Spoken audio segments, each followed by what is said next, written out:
Welcome back to CTV Morning Live. We are joined by the president of the Family Physiotherapy Center, Steve Brown. I should say centers. There's a number of them. Great to have you back on the show. All right, so interesting topic. I was kind of going through it, and I saw the topic was dehydration. But we are really looking at a different demographic right now, and this, as you're mentioning, has been in the headlines. It's a sensitive matter when we're dealing with dehydration for the elderly. Yes, it's a very sensitive issue, and it sometimes seems like it's almost a little barbaric in terms of someone actually passing away in today for dehydration. But actually, in terms of looking at some of the statistics, we actually have 4 people a day in Europe, in British hospitals, dying of dehydration every day, which seems like the healthcare system is actually failing those people, when really you have to look at the actual component of death and dying. And actually, when we get closer to the dying aspect, is that people don't tend to take in fluids on their own.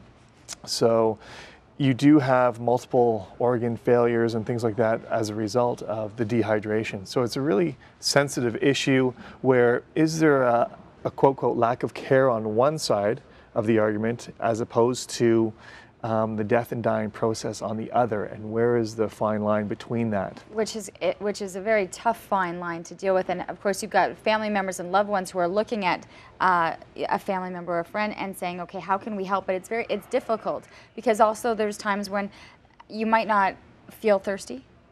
You might not, feel like you're going to be able to make it to the bathroom. There are so many other issues that are involved, and I know we have a couple of boards that we want to get to so that people at home can kind of understand and maybe follow through some of the factors that might be involved.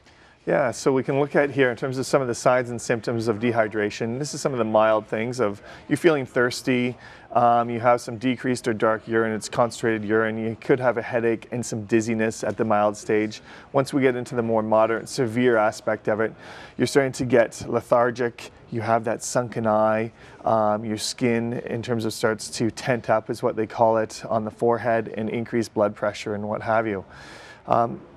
Reasons why the elderly are at risk, and this is very important, is that they lose their sensation to being thirsty. So that's an issue right there in itself. The fear of actually being incontinent, that they actually will not drink fluids because they don't want to have any accidents, especially when they're going out for any functions or things like that. Their kidney function starts to reduce in terms of its ability to moderate fluids as you get older, and the actual overall amount of water in the body decreases. So then we also throw into that, you have dementia and people in terms of unable to care for themselves, and it becomes a fairly difficult situation that you want to make sure that you have the necessary treatment. And we've got here in terms of drink even when you're not thirsty for the elderly. Carry a bottle of water with you during the day.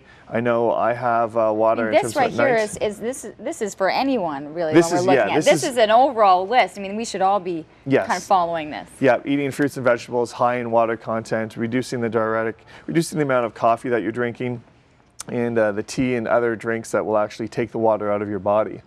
So one thing there in terms of with the elderly, when you're in a hospital situation, being looked after by other people, you want to work with the healthcare professionals that are looking after you. You want to work and talk about it with your family in terms of when you are getting close to the time. I know it's a sensitive issue in terms of death and dying, on what you want as a patient.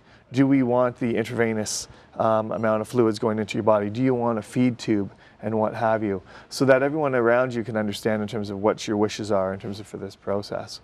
It's so different when I read the dehydration title as to understanding the components that fall into this category. It's different than when you're heading out to go for a run, grabbing some water. This is something that, and almost a program to get into throughout your lifetime so that you can teach yourself to be able to drink and to understand when you look at your urine what's happening, because those are things to be on top of. That's right, and we want to reduce the amount of deaths, definitely in terms of by dehydration as much as we can, and we want to make sure that it is appropriate. Should people be speaking to the healthcare providers of the elderly, of the people that they are in their care doctors, of, yes, and say we're having this discussion, this is what we're hoping for, and this is what we would like? Yes, yeah, definitely. That's exactly what you want to do. Okay, thanks for all of the information. Something definitely to think about, and something that has been a hot topic, as Steve had mentioned.